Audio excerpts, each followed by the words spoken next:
here in Washington. First, your initial thoughts about what you're hearing. This is the first time we've seen this sort of conversation at the national level at the White House. Well, I think obviously the events in Washington state have focused everyone's mind even more than they already were. And I think this is exactly the kind of message that we need to see. As was pointed out, at this point we have very few cases, apparently very low risk.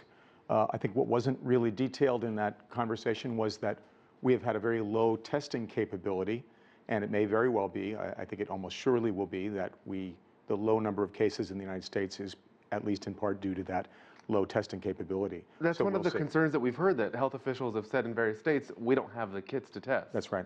So you think the numbers will change once that's changed? I think there's no doubt in anyone's mind that we have some cases that are as yet unknown and undiagnosed in the United States. Now, what's interesting, of course, some folks will be alarmist about that and say there must be a million cases we don't know about because we don't have the tests.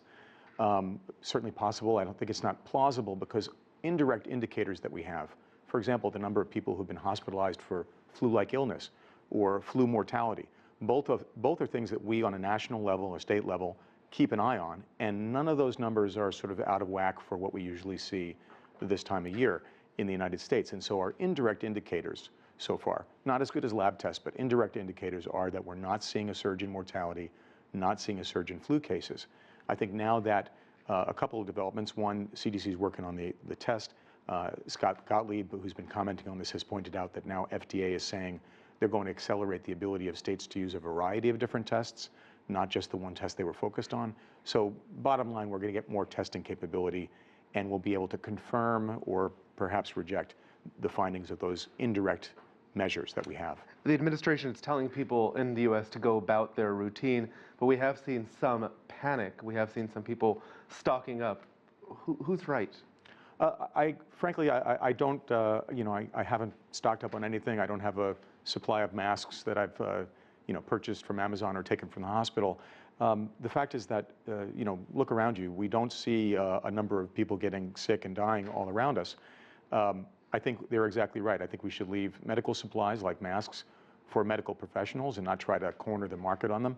And I mean, whether people want to have, some canned goods in their house and some extra water, I really can't comment on that. But no, I don't think it's recommended at this point with, again, five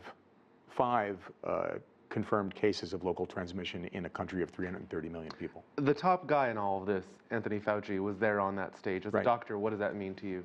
Oh, I mean, I think anyone who knows anything of Anthony Fauci or who's observed him through his long career is always relieved to find that he's taking a prominent role in the response, because this is a guy who knows exactly what he's doing, and as he pointed out, has been doing that since Ronald Reagan was in the White House. So Anthony Fauci is someone who I think is unassailable, no matter what political party you're talking about, and a person who needs to be in on the top level decisions here. So I was delighted, as was everyone else I know, to see that Anthony Fauci is, as he pointed out, not being muzzled in this response.